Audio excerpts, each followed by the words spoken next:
السلام علیکم ورحمۃ اللہ وبرکاتہ۔ آج کی جو ویڈیو ہے ان لوگوں کے لیے بہت ہی زیادہ فائدہ مند ثابت ہوگی کہ جو ہربل پروڈکٹ کو پسند کرتے ہیں، اس کا مزاج کیا ہے، اس کا طریقہ کار کیا ہے،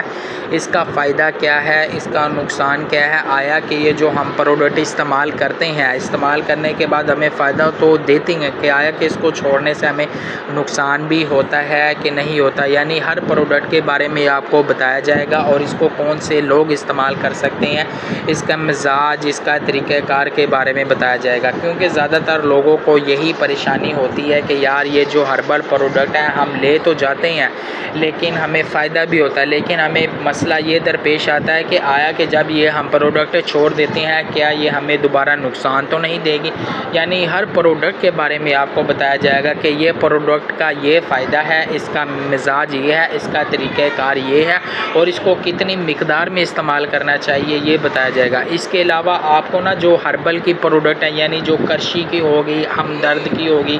اجمل کی ہوگی، یعنی جو مشہور کمپنی کی پروڈکٹ ہے، اس کے بارے میں بھی آپ کو مزید رہنمائی دی جائے گی کہ یہ پروڈکٹ ان تینوں کمپنیوں کی پروڈکٹ میں سے سب سے زیادہ کون سی کمپنی کی پروڈکٹ کے کیا فائدہ ہے، اس کا مزاج کیا ہے، کون سی ہمیں پروڈکٹ زیادہ تر استعمال کرنی چاہیے، کون سی ہمیں نہیں کرنی چاہیے، یعنی ہر پروڈکٹ کے بارے میں آپ کو بتایا جائے گا۔ البتہ آپ کو روغنیات کے بارے میں بھی بتایا جائے گا کہ یعنی اس تیل کے یہ فائدے، اس کے علاوہ آپ کو مربع جات کے بارے میں بھی بتایا جائے گا کہ کون سا مربع استعمال کرنے سے آپ کو کون سا فائدہ ہوگا، یعنی ہر جڑی بوٹی کے بارے میں بھی بتایا جائے گا، ہر روغنیات کے بارے میں، ہر مربع جات کے بارے میں اور ہر ہربل پروڈکٹ کے بارے میں بتایا جائے گا، تاکہ آپ اس کو رہنمائی بھی حاصل ہو سکے اور تاکہ دوسروں لوگوں کو بھی اس سے مستفید کر سکے کہ یار آیا کہ یہ میں نے ہربل پروڈکٹ استعمال کی ہیں، ہمیں فائدہ بھی ہوا ہے، تاکہ آپ دوسرے لوگوں کو بھی بتا سکیں۔